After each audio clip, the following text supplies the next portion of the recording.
Lasciamola in sottofondo che è molto bella. Professor Postiglione, presidente dell'associazione Megaris, con la Megaris ti occupi di Napoli, di tutto ciò che può rivalutare il patrimonio culturale napoletano. In crociera, come diceva Antonello, a te è destinata la sezione cultura, perché che cosa succede? Spiegaci un po', Carlo. Anche tu sei alla tua terza crociera, tu hai iniziato con Francesco.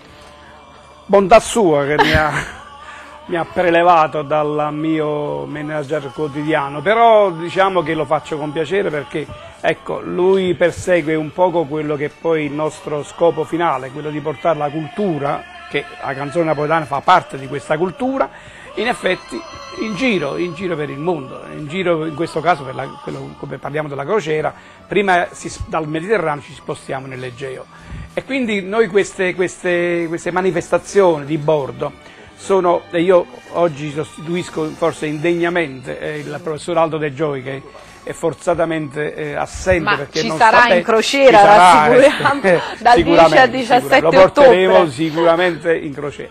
Ora io copro il ruolo di un po' di coordinatore e quest'anno sarà anche più affascinante, più complesso con l'innesto del Rino Napolitano nelle vesti di Pulcinella, quindi avremo anche un po' la figura di quello che è la napoletanità. Il Pulcinella è un po' l'emblema del mondo del nostro come città. Antonello con questa canzone ci rappresenta. Sono anche molto felice, l'anno scorso abbiamo avuto il piacere di essere in compagnia di Mario Maglione e Monica Sarnelli, due grandissimi artisti.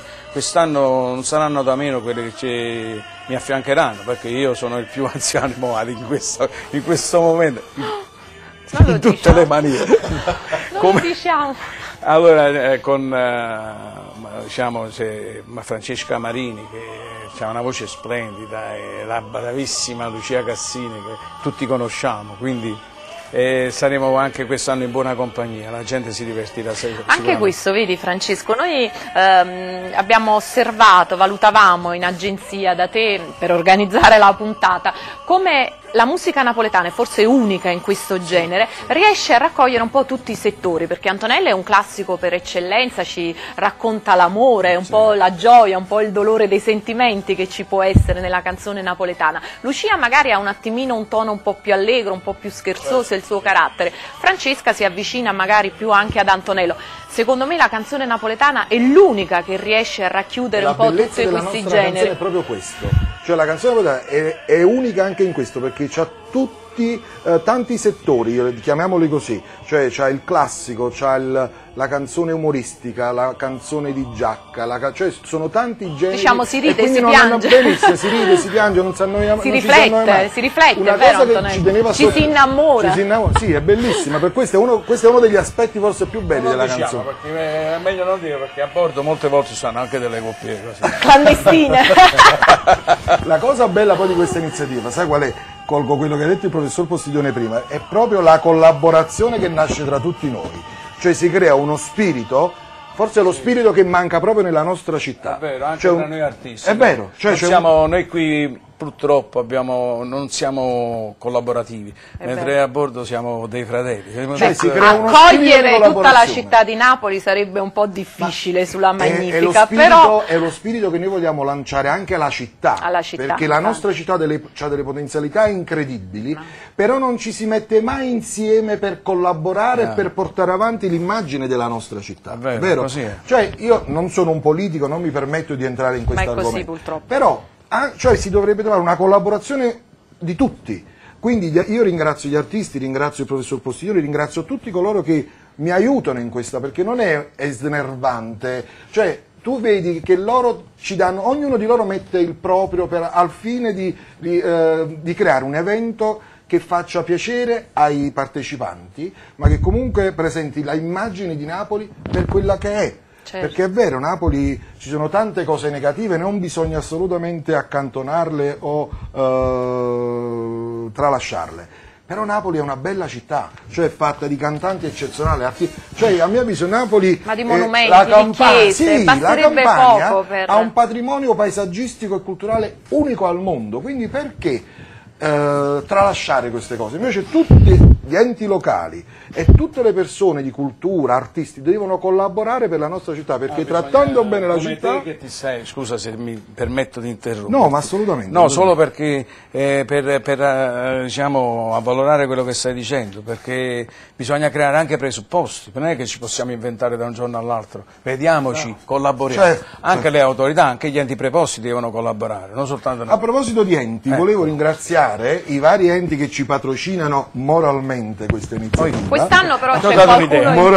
in più. Quest'anno c'è qualcuno in più. Ecco, vedi, la Ed cosa... è importante, Francesco. Come? È importante perché vi danno prestigio alle iniziative, quindi ringrazio il Ministero del Turismo che ci ha dato il patrocinio, poi la Regione Campania, poi il Comune di Napoli, l'Ente Provinciale del Turismo e poi anche la Provincia di Napoli che quando gli abbiamo comunicato bene il nostro evento e poi ci ha dato anche il patrocinio morale e Presidente Rispoli che ha partecipato anche alla nostra conferenza il 10 maggio che abbiamo tenuto a bordo, quindi veramente ringrazio tutti questi enti che ci danno la possibilità di un'immagine pulita della nostra iniziativa, perché ritengo anche grazie alla MSC che ci dà un'immagine notevole nel mondo, perché ecco una cosa che voglio dire, dicono sempre che le aziende napoletane sono cioè la MSC comunque è un'azienda che dà 25.000 posti di lavoro in tutto il mondo, quindi chi deve fare la crociera io penso che possa e quindi prenotare le crociere con MSC penso che dia una mano e quindi, a questa diciamolo a questo punto devono suonata. Non mi sbilanciate perché già sono Senti Carlo, hai seguito un po', sai quali saranno le tappe, ecco, quindi parlavamo di Olimpia, Izmir, Istanbul, Dubrovnik, secondo te qual è una realtà più interessante dove un gemellaggio con la nostra cultura riesce meglio? Quale sarà la tappa più interessante? Ma vedi, il te? problema dei paesi, diciamo così, che non abbiamo mai toccato, mentre il Mediterraneo era un poco più consono alle nostre particolari esigenze in quel momento. Ma io, giustamente come diceva Francesco, il console si sta attivando moltissimo e quindi, a parte il ringraziamento lo rinnovo anche io, però sicuramente in quella location ci sarà qualche cosa di particolare, tipo come è avvenuto a Tunisi. A Tunisi ci vennero a prelevare addirittura con il pulmino e ci hanno fatto tutto quello che meglio potevano fare. Onestamente restammo anche, non dico mortificati, ma nella loro povertà, semplicità povera, si davano da fare e mi ricordo che qualcuno ci tubava a toccare il dolcino perché ragazzi, perché la Tunisia è un po', però ecco ci commosse proprio quell'accoglienza, loro si sentivano spiazzati a riceverci tutti in fila, tutti gli assessori. Però penso anche per voi è stata una bella emozione. La cosa bella è che poi ci esibiremo anche per le autorità, avremo delle ma tu hai già preparato il tuo repertorio, Antonello? Ma quello è il repertorio nostro è internazionale, c'è sta proprio problema. Hai visto che bel teatro? Guarda, secondo me è bellissimo per loro che sono artisti cantanti famosi napoletani, è bello sapere che loro cantano le canzoni più ascoltate al mondo. 2 anni fa quando facevamo nel porto di Napoli il Varo della Fantasia, Renzo Arbore disse a tutti i presenti, erano 3.000 persone presenti, disse voi a Napoli non vi rendete conto della vostra melodia che cos'è e che cosa può produrre e tenete presente che nel mondo ci sono canzoni come Summertime, My Way che sono ascoltatissime, ma la canzone più cantata al mondo è O Sole Mio e torna a Sorrento. Capito? Cioè, quindi in realtà noi abbiamo le canzoni più cantate al mondo, più ascoltate al mondo e da questo non ne traiamo niente. Cioè, d'altronde anche su Facebook avete tutti i nostri recapiti di tutti i generi, dovete soltanto prenotare, ma affrettatevi perché le cabine sono pochissime e solo la prima telefonata dopo questa puntata avrà a disposizione borse sempre, ma il CD di Antonello e un libro sulla canzone classica napoletana. Grazie a tutti gli ospiti, noi vi lasciamo con questa melodia che, come ha detto giustamente Antonello Rondi, sta superando Sole Mio e volerà in alto e viaggerà anche sul mare. Torna a Sorrento. Alla prossima puntata, grazie amici e telefonate.